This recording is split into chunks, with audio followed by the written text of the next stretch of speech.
السلام علیکم، آداب خواتین و حضرات، IMM چینل پر آپ کا خیر مقدم ہے۔ حافظ وقاری مولوی سید عبدالقادر حیدر تاشی سے ہے، وہ تشریف لائیں اور ہم تمام کو مخاطب کریں۔ الحمدللہ رب العالمین وبه نستعین، اما بعد فقد قال الله تبارك وتعالى في القرآن المجيد والفرقان الحميد: أعوذ بالله من الشيطان الرجيم، بسم الله الرحمن الرحيم.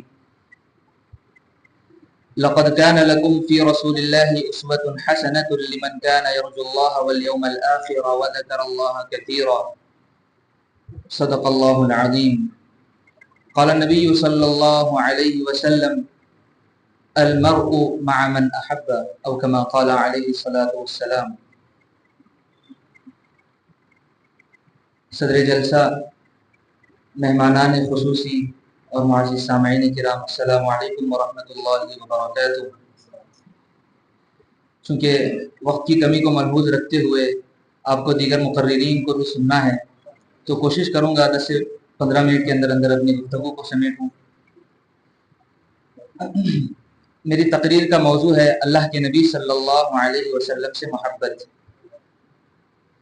خود اللہ کے نبی صلی اللہ علیہ وسلم نے فرمایا: لا یؤمن احدکم حتی اکون احب الیہ من والدہ وولدہ والناس اجمعین۔ اس حدیث سے معلوم ہوا کہ ایمان کا تقاضا یہ ہے کہ اللہ کے نبی صلی اللہ علیہ وسلم سے ایک مومن کو شدید محبت ہونی چاہیے، اور امت مسلمہ کا ہمیشہ یہ حال رہا ہے کہ جب بھی ہم کوئی عمل کرتے ہیں تو اس کے سورس کو دیکھتے ہیں۔ کوئی بھی جب ہم عمل کرتے ہیں اس کے سورس کو دیکھتے ہیں، عبادات ہو، معاملات ہو، ہر چیز کو ہم دیکھتے ہیں اس کا سورس کیا ہے۔ لہٰذا جب تحقیق کرتے ہیں نماز کا سورس کیا ہے، اللہ کے نبی صلی اللہ علیہ وسلم نے ہم کو کس طرح پڑھنا ہے سکھایا ہے۔ عبادات کا طریقہ ہم نے اللہ کے نبی صلی اللہ علیہ وسلم سے سیکھا۔ تجارت کا طریقہ اللہ کے نبی صلی اللہ علیہ وسلم سے سیکھا۔ اخلاق کا طریقہ کیسے پیش آنا ہے اپنوں کے ساتھ، غیروں کے ساتھ، اس تمام تر زندگی کے جتنے گوشے ہیں اس پر اللہ کے نبی صلی اللہ علیہ وسلم نے ہماری تربیت کی ہے، اور اسی کو قرآن مجید کی اس آیت میں بیان کیا گیا ہے: لقد كان لكم في رسول الله اسوة حسنہ،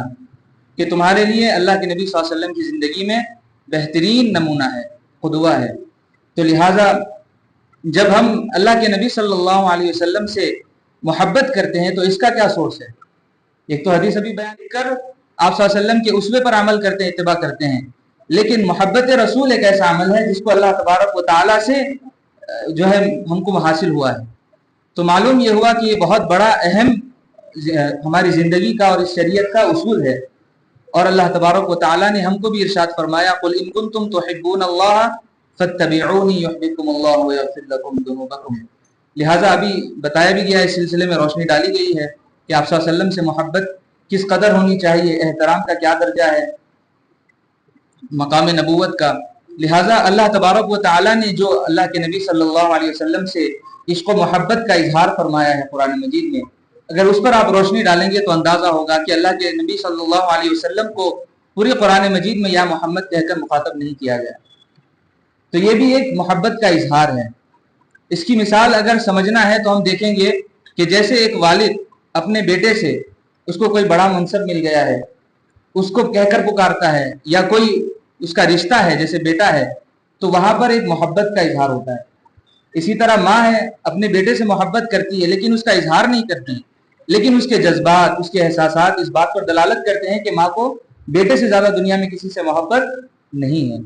تو معلوم یہ ہوا کہ اللہ تبارک و تعالیٰ نے اللہ کے نبی صلی اللہ علیہ وسلم کو پوری قرآن مجید میں یا محمد کہہ کر مخاطب نہیں فرمایا، حالانکہ یا عیسیٰ قرآن مجید میں آیا ہے، یا آدم آیا ہے، یا ابراہیم آیا ہے۔ اسی طریقے سے مختلف انبیاء کرام کو یا کے ذریعے سے اے محمد کہہ کر نہیں پکارا گیا۔ جس طرح ایک والد اپنے بیٹے سے جب خوش ہوتا ہے تو کہتا ہے ڈاکٹر صاحب، یعنی کسی کا فرزند اگر ڈاکٹر بن گیا ہے، اس کا اکرام کرنا چاہتا ہے تو کہتا ہے، بیٹے کا نام نہیں لے گا عبداللہ ہے، زید ہے، کوئی نام ہے، بلکہ ڈاکٹر صاحب کہے گا۔ یا شفقت کا اظہار کرنا ہے تو بیٹا کہے گا۔ تو اس میں معلوم ہوتا ہے کہ والد کو اپنے بیٹے سے محبت ہے۔ تو لہٰذا اللہ تبارک و تعالیٰ نے قرآن مجید میں مختلف القاب سے اللہ کے نبی صلی اللہ علیہ وسلم کو پکارا۔ جو آپ کا سب سے بڑا منصب ہے نبی، یا نبی اللہ، نبی یا نبی، اس طرح کے القاب یا رسول اللہ، اس طرح کے القاب سے قرآن مجید میں اللہ کے نبی صلی اللہ علیہ وسلم کو مخاطب کیا گیا ہے۔ تو لہٰذا اس سلسلے میں چند واقعات آپ کے سامنے عرض کرنے ہیں، 2-3 واقعات مختصراً۔ اللہ کے نبی صلی اللہ علیہ وسلم سے ہم کو کیسے محبت ہونی چاہیے، اس کی مثال اگر ہم ماضی میں دیکھنا چاہتے ہیں تو صحابہ اکرام رضی اللہ عنہم اجمعین کی زندگی سے مثالیں ہم کو ملتی ہیں۔ لہٰذا جس واقعے پر میری نظر پڑی اور جو بہت دل کو لگا وہ بہت اہم واقعہ ہے۔ ایک صحابی شوق محبت میں اللہ کے نبی صلی اللہ علیہ وسلم کی خدمت میں حاضر ہوتے ہیں اور دربار نبوی میں کہتے ہیں کہ یا رسول اللہ، جب بھی ہم کو آپ کی یاد ستاتی ہے، ہم بے چین ہو جاتے ہیں تو آپ کی خدمت میں حاضر ہوتے ہیں، آپ کو دیکھ لیتے ہیں، آپ ہمارے آنکھوں کی ٹھنڈک ہے، اس سے دل کو تسکین پہنچتی ہے، چاہے ہم جس حال میں بھی ہوں، فاقہ کشی میں ہوں، لیکن جب آپ کا دیدار ہم کو میسر ہو جاتا ہے تو دل کو ایک سکون، تسلی ملتی ہے۔ لیکن میں یہ سوچتا ہوں کہ جب اللہ تبارک و تعالیٰ تمام مومنین کو جنت میں داخل کر دیں گے تو چونکہ آپ اللہ تبارک و تعالیٰ کے سب سے مقرب ترین نبی ہیں تو اللہ تبارک و تعالیٰ کے مقرب ہوں گے، اور میں چونکہ ایک مومن ہوں، میرا درجہ کیا ہوگا جنت میں مجھے نہیں معلوم، لہٰذا وہاں آپ کے دیدار سے ہم محروم ہو جائیں گے۔ تو یہاں پر اللہ تبارک و تعالیٰ کی رحمت کو بھی دیکھیے، اللہ تبارک و تعالیٰ نے حضرت جبرائیل علیہ السلام کے ذریعے سے یہ پیغام بھیجا، یہ حدیث جو بھی آپ کے سامنے پڑھی گئی، المرء مع من احب، کہ آدمی جنت میں اس کے ساتھ رہے گا جس سے اس کو محبت ہوگی۔ اس حدیث کے الفاظ غیر معمولی ہیں، اگر غور کرنا چاہیں، صحابی نے یہ تقاضا کیا تھا کہ میں جنت میں بھی آپ کے ساتھ رہنا چاہتا ہوں، تو اللہ تعالیٰ کو یہ حکم نازل کرنا چاہیے تھا کہ فلاں صحابی کو بشارت دے دی جائے کہ وہ جنت میں اللہ کے نبی صلی اللہ علیہ وسلم کے ساتھ رہیں گے۔ یہ نہیں کہا اللہ تعالیٰ نے، بلکہ کیا کہا، المرء، ہر آدمی جو اللہ کے نبی صلی اللہ علیہ وسلم سے محبت کرتا ہے وہ جنت میں حضور کے ساتھ رہے گا۔ اور اس کے بعد یہ بھی کہا جا سکتا ہے کہ تمام صحابہ اللہ کے نبی صلی اللہ علیہ وسلم کے ساتھ رہیں گے، یا صالحین، شہداء، صدیقین، بلکہ اللہ تبارک و تعالیٰ نے نیک لوگوں کا بھی ذکر نہیں کیا، بلکہ جو خطا کار بھی ہیں اگر ان کو بھی اللہ تعالیٰ سے سچی محبت ہے۔ المرء، آدمی، یہ کامن لفظ ہے کہ جس کو اللہ کے نبی صلی اللہ علیہ وسلم سے محبت ہوگی، یعنی جس سے بھی محبت ہوگی، وہ قیامت کے دن جنت میں ان کے ساتھ رہے گا۔ تو اللہ تبارک و تعالیٰ نے اتنا رحم ہم لوگوں پر کر دیا، ان کو تو زندگی میں بھی اللہ کے نبی صلی اللہ علیہ وسلم کا دیدار میسر ہوتا رہا، لیکن ہم گناہ گاروں کا کیا ہوتا؟ تو لہٰذا کم ہی صحیح، ناقص ہی صحیح، جس کے دل میں اللہ کے نبی صلی اللہ علیہ وسلم کی محبت ہوگی، اللہ تعالیٰ نے یہ وعدہ کیا ہے کہ قیامت کے دن بلکہ جنت کی پوری زندگی میں وہ حضور صلی اللہ علیہ وسلم کے ساتھ اٹھنے بیٹھنے کا شرف حاصل کرے گا۔ تو کتنی بڑی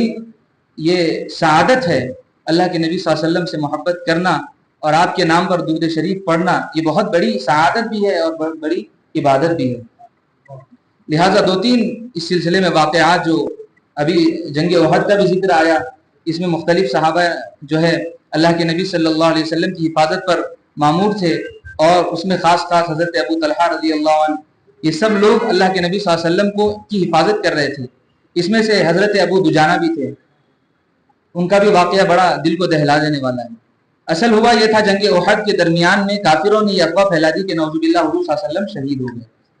لہٰذا افراتفری مچ گئی سارے میدان جنگ میں، لہٰذا یہ بات پہنچتے پہنچتے خواتین تک بھی چلی گئی، اور ادھر چند صحابہ، جانثار صحابہ جو تھے اللہ کے نبی صلی اللہ علیہ وسلم کی حفاظت کرنے کے لیے گھیر لیا اللہ کے نبی صلی اللہ علیہ وسلم کو۔ اس میں سے ایک حضرت ابو دجانہ رضی اللہ عنہ تھے، وہ حضور صلی اللہ علیہ وسلم کے آگے آگے کھڑے ہو گئے اور تیر سہ رہے تھے۔ پھر اچانک یہ خیال آیا کہ اللہ کے نبی صلی اللہ علیہ وسلم کی گستاخی نہ ہو جائے، میں حضور صلی اللہ علیہ وسلم کو کچھ دکھا رہا ہوں، پھر آپ اس طرف پلٹ گئے۔ لہٰذا جب پلٹ گئے تو ان کو معلوم ہی نہیں ہو رہا دشمن کہاں سے حملہ کر رہا ہے، اور وہ حضور صلی اللہ علیہ وسلم کو دیکھ رہے ہیں، اپنی آنکھوں کو تسکین پہنچا رہے ہیں، اور پیچھے سے دشمن ہے کہ حملہ کرتا چلا جا رہا ہے۔ ایک طرف حضرت ابو طلحہ رضی اللہ عنہ، انہوں نے اپنے ہاتھوں سے اللہ کے نبی صلی اللہ علیہ وسلم کو ڈھانپ لیا، اور دشمن ہے کہ حملہ کرتا چلا جا رہا ہے، کرتا چلا جا رہا ہے، ساری انگلیاں زخمی ہو گئی ہیں اور ہاتھ بالکل شل ہو گیا ہے۔ اسی حالت میں جب اللہ کے نبی صلی اللہ علیہ وسلم ایک اونچے مقام پر چڑھنا چاہ رہے تھے، لہٰذا ضعف کی وجہ سے، کمزوری کی وجہ سے آپ صلی اللہ علیہ وسلم براہ راست چڑھ نہیں سک رہے تھے، حضرت طلحہ رضی اللہ نے اپنی پیٹھ پیش کر دی، وہ پیٹھ جس پر کئی ہتھیار، کئی زخم آ چکے تھے، وہ پیٹھ پیش کر دی۔ اللہ کے نبی صلی اللہ علیہ وسلم اس پر اپنے قدم مبارک کو رکھ کر اوپر چلے گئے اور وہاں جا کر نماز ادا کی، اور یہ وہ حالت تھی کہ جب اللہ کے نبی صلی اللہ علیہ وسلم نے قدم رکھا تو فرمایا وجبت، کہ آپ پر جنت واجب ہو گئی۔ محدثین نے کہا کہ کئی صحابہ نے قربانی دی ہے، لیکن یہ لقب، یہ اللہ تبارک آپ صلی اللہ علیہ وسلم نے شہادت ابو طلحہ کو کیوں دی؟ تو اس کا جو بیک گراؤنڈ ہے اس پر جب غور کریں گے کہ ان کا ہاتھ بالکل زخمی ہے، پیٹھ بالکل زخمی ہے، اور حضور صلی اللہ علیہ وسلم زخموں سے چور ہیں اور آپ اوپر جانا چاہتے ہیں، انہوں نے اپنے آپ کو سب سے پہلے پیش کیا، اور جب اوپر چڑھتے ہیں تو اس پر ایک دباؤ پڑتا ہے۔ حضور صلی اللہ علیہ وسلم بھی چونکہ ضعف کمزوری کی وجہ سے بوجھل ہو جاتا ہے، انسان کی یہ نفسیات ہے کہ جب آپ پھرتیلے ہوتے ہیں تو چلنے میں اتنا طاقت نہیں لگتی، کمزور اور نڈھال ہو جاتے ہیں تو وزن بڑھ جاتا ہے۔ اس حالت میں اللہ کے نبی صلی اللہ علیہ وسلم تھے اور زرہیں پہنے ہوئے تھے، اس کا وزن لوہے کی ہوتی ہیں، اس حال میں بھی اف تک حضرت ابو طلحہ نے نہیں کہا۔ آپ صلی اللہ علیہ وسلم کو ان کا درد دیکھا نہ گیا، اور آپ صلی اللہ علیہ وسلم نے فرمایا وجبت، کہ تم پر جنت کی بشارت میں بھی دیتا ہوں کہ تم پر جنت واجب ہوگی۔ وہاں خواتین میں سے ایک خاتون جو بنو دینار کی تھی، وہ دوڑتی ہوئی آئیں، جیسے معلوم ہوا کہ حضور صلی اللہ علیہ وسلم نعوذ باللہ شہید ہو گئے، بے ساختہ وہ دوڑنے لگی۔ لوگوں نے رستے میں روکا اور پوچھا کیا بات ہے، کہاں جا رہی ہو اتنی جلدی میں؟ تو انہوں نے کہا حضور صلی اللہ علیہ وسلم کے بارے میں نے یہ خبر سنی، اپنے اوپر قابو نہیں رکھ سکی تو میں جا رہی ہوں۔ تو انہوں نے کہا رکو رکو، یہ خبر بھی لیتی جاؤ کہ تمہارے والد شہید ہو گئے۔ انہوں نے کہا مجھے اس کی پرواہ نہیں، مجھے حضور کو دیکھنا ہے۔ اور کچھ آگے گئے تو کسی نے خبر دی کہ تمہارے شوہر کا انتقال ہو گیا، پھر آگے بڑھے تو کہا کسی نے بھائی کا انتقال ہو گیا، لیکن انہوں نے اس کا کوئی اپنے جذبات کا اظہار نہیں کیا، لیکن دوڑتے ہوئے آگے بڑھی۔ جب اللہ کے نبی صلی اللہ علیہ وسلم کو دور سے دیکھا تو بے ساختہ کہنے لگی کہ کل مصیبت بعدک جلل، کہ اے حبیب آپ کے ہوتے ہوئے ہر مصیبت ہیچ ہے، معمولی ہے۔ تو یہ اللہ کے نبی صلی اللہ علیہ وسلم سے ہمارے صحابہ کو محبت تھی، اور یہ ان کا مقام اللہ تبارک و تعالیٰ نے رکھا تھا کہ وہ کبھی کسی سے مرعوب نہیں ہوتے تھے۔ آج ہماری پریشانی یہ ہے کہ ہم غیروں کے سامنے جاتے ہیں مرعوب ہو جاتے ہیں۔ لہٰذا حضرت حذیفہ ابن یمان کا واقعہ مختصراً میں عرض کرنا چاہتا ہوں کہ آپ جب ایران گئے، کسرا محل میں اندر تشریف لے جا رہے تھے، دربان نے روک لیا اور کہا کہ آپ یہاں سے اندر جانا چاہتے ہیں شاہی دربار میں، اور آپ کی لباس بالکل سادہ ہے۔ لہٰذا آج کی اصطلاح میں اگر آپ اس منظر کو سمجھنا چاہتے ہیں کہ کسی کو دعوت نامہ آ جائے وائٹ ہاؤس سے اور اس کو پریسیڈنٹ آف امریکہ بلائے تو کتنا مرعوب ہو جائے گا، فوراً پتلون پہنے گا، کوٹ پہنے گا، ٹائی پہنے گا تاکہ ان سے ہم خیال ہو جاؤں۔ لیکن ان کا یہ ایمان تھا، یہ رسوخ تھا اپنے اوپر کہ مجھے اپنے کلچر سے محبت ہے، مجھے اپنے حبیب سے محبت ہے، ان کا شاہی لباس ان کے لیے ہوں گا، مجھے اپنا سادہ لباس یہی میرا شاہی لباس ہے۔ انہوں نے کہا اگر ملنا ہے کسرا کے بادشاہ کو تو اسی لباس میں ملے، ورنہ میں جا رہا ہوں۔ لہٰذا انہوں نے کہا ٹھہرو ٹھہرو، میں قاصد کو بھیجتا ہوں، اگر بادشاہ اجازت دے تو آپ اندر چلے جانا۔ تو اتنی دیر میں آپ کھڑے ہو کر اپنی جو تلوار تھی اس کی کترن جو ہوتی ہے وہ باندھنے لگے تھے، ٹوٹی ہوئی تھی۔ تو وہ حقارت کے ساتھ ایٹیٹیوڈ میں کہنے لگا دربان، اچھا اس ٹوٹی تلوار کے ساتھ تم ایران فتح کرنے آئے ہو؟ تو حضرت نے کہا یہ ٹوٹی ہوئی تلوار دکھ رہی ہے، یہ بازو بھی دیکھو، اور کہا کہ جاؤ جو سب سے مضبوط تمہارے پاس ڈھال ہے وہ لے کر آؤ، اور ایک آدمی کو دے دو اور کہو کہ اس کو پکڑ لے۔ اور جب آپ نے اس پر وار کیا تو وہ دو ٹکڑے ہو گئے۔ ٹوٹی ہوئی تلوار سے آپ نے اس ڈھال کے دو ٹکڑے کر دیے، اور یہی تھے جنہوں نے ایران کو فتح کیا تھا اپنی خاص شناخت کے ساتھ، اسلامی شناخت کے ساتھ۔ آج ہم سمجھتے ہیں کہ ان کا لباس پہن لیں گے، ان کے کلچر کو اختیار کر لیں گے تو دنیا عزت دے گی، نہیں دے گی اور ذلیل کرے گی، بلکہ ہم کو اپنے نبی سے محبت ہونی چاہیے، اپنے اسلام سے محبت ہونی چاہیے، اور جو اسلامی کلچر ہے اس سے محبت ہونی چاہیے۔ یہ ہم کو اس سے درس ملتا ہے۔ پھر آگے جب بڑے دسترخوان پیش کیا گیا، صحابہ اکرام سب اکرام میں بیٹھ گئے، ٹھیک ہے دعوت ہے، تو لہٰذا ایک صحابی کے ہاتھ سے لقمہ گر گیا تو آپ نے اس کو اٹھا کر نوش کیا، تو دوسرے نے کونی دے کے کہا کہ بادشاہ کے دربار میں ہیں آپ، وائٹ ہاؤس میں ہیں،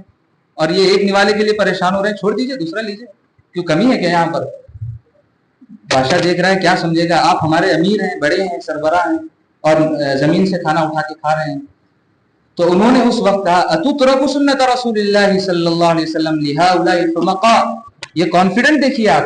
انہوں نے بے ساختہ کہا کیا میں ان بیوقوفوں کے لیے میرے نبی صلی اللہ علیہ وسلم کی سنت کو چھوڑ دوں؟